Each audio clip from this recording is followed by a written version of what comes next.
Dan Patrick making some interesting comments about ESPN's partnership with the NFL and basically saying, hey, look, people are acting like the world is melting. But he's basically arguing, no, the world melted a long time ago. ESPN's been in partnership with the NFL. This isn't that big of a deal. Let's hear from Dan Patrick on ESPN's historic partnership, where I think the they got a 10% stake in ESPN now. Yep. And the ESPN now owns Red Zone and the NFL Network and all of that. Here's Dan Patrick. ESPN is acquiring NFL Network, also Red Zone. I go back 8 years ago. The great writer Jim Miller, who wrote the ESPN book, reported that ESPN was trying to reestablish a positive relationship with the NFL. This is 8 years ago. The network was gauging whether to abandon the NFL. They were having a hard time being a business partner, according to Jim Miller. Now they're all in. Everybody's all in on this. And I know, the journalist in me talks about or would talk about or would point out the conflict of interest. But ESPN can't be any further in bed with the NFL when it comes to their coverage. Are they going to look the other way with whatever negative story that comes up? They've probably already done that. I mean, go back to when I was there on ESPN Radio and we were talking about Playmakers, which was a fictional show, and it was about the NFL. The NFL called up and talked to my boss and said, hey, take it off your network. And they did. I don't know if anybody's going to hold the NFL, their feet to the fire. I mean, I hope that there's people. Mike Florio is one of the few people who will challenge the NFL. And everybody's in bed with the NFL. All networks have partnerships here. As far as a conflict of interest, I think that's long gone. I think there's certain things that you're just not going to cover. I don't know how deep the ESPN went in on the mess of the NFL Players Association. The NFL should be held accountable for certain things. But the NFL, I'm sure, does not want, hey, we own part of you, 10%. Well, the NFL has probably owned a lot of ESPN for a long period of time. It's just not official. That's all. Interesting comments there. I find the comments about Florio holding the NFL's feet to the fire comical, but we won't go there. Steve, my question as a sports fan and as a show that tries to be the voice of sports fans, is this disconcerting, concerning for sports fans, this partnership between ESPN and the NFL?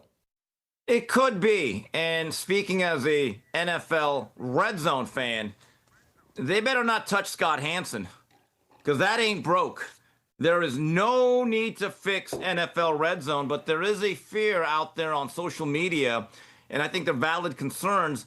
How are they going to package these new properties that they now own? Just being very simple with you, when it comes to NFL Red Zone, I wouldn't touch it. It's already perfect the way it is. Leave that alone. But are they going to force feed us certain personalities on the show? To Dan Patrick's point about the intersection of journalism and being a partner, if you really care about that stuff, and people have pointed this out, ESPN's in partnership with the SEC.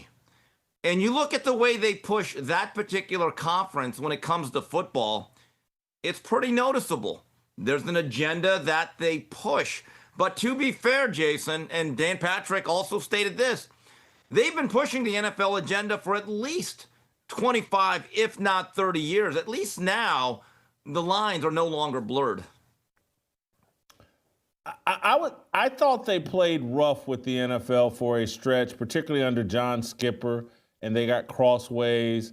Listen, the whole concussion narrative, that was ESPN and the New York Times pushing that and trying to bully the NFL, and they did. And eventually the NFL had enough. The element that where I get concerned as a sports fan, ESPN has these particular talents that they lean into, Stephen A. Smith, Pat McAfee, and I would be worried about, like, hey, Stephen A. Smith trying to justify their overreach and overpay of Stephen A. Smith. Hey, could we work Stephen A. Smith into Red Zone? Could he come on with Scott Anson and yuck it up? I could see that. They're, you got all this money invested in Stephen A., Pat McAfee, using the NFL to build their brands, enhance their brands is where I could see this going, and that would be concerning for me as a sports fan. They do that, and it's the dead zone to me. Again, it ain't broke. There's no, I mean, seriously, it's like the very simple concept. I actually watch Red Zone, I would say in the early windows, about 80% of the time. I actually don't watch a lot of the individual games at the 10 o'clock Pacific window. But you're right. I mean, look, there are other personalities at ESPN that there's obviously an agenda to get them out there, front and center. And in general, I enjoy the NFL Network product. Now, I don't like the fact that in recent years, and you had a couple guests on about 2 weeks ago, Jason, they don't do the documentary series anymore. They don't do a football life.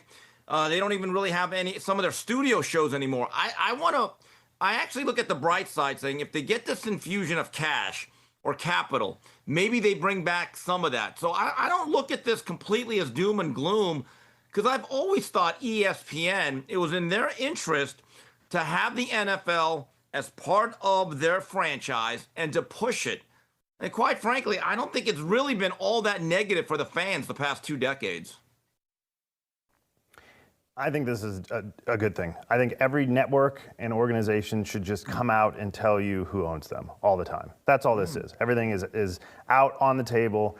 Just like, look, CNN should come out and say we're hardcore leftists. Don't pretend you're somewhere in the middle, we're the voice of the people. Just tell us, like, we're hardcore leftists. This is what you sort of appreciate about, like, Cenk Uygur, the Young Turks. Like, hey, we're leftists. Here's what we are. The Blaze. Hey, will you see the world from a right-wing perspective and make of that what you wish? So I think that's a good thing. I also think there are some potential upsides to this.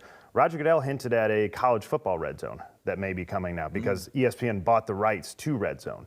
And so there may be some more products for football fans.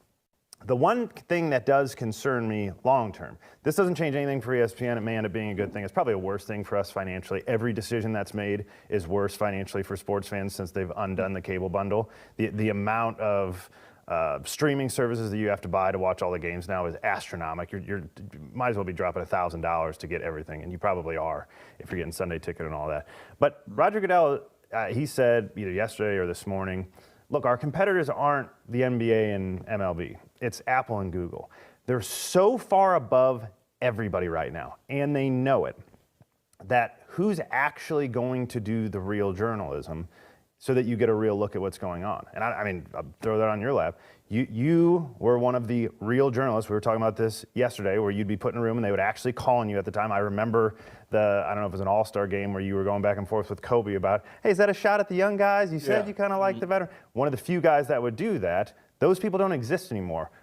What do the Jason Whitlock, the people aspiring to be that, how do we get that? Because it's worse for us, obviously. It's much worse for us to have state TV. And that's all we're getting with the NFL.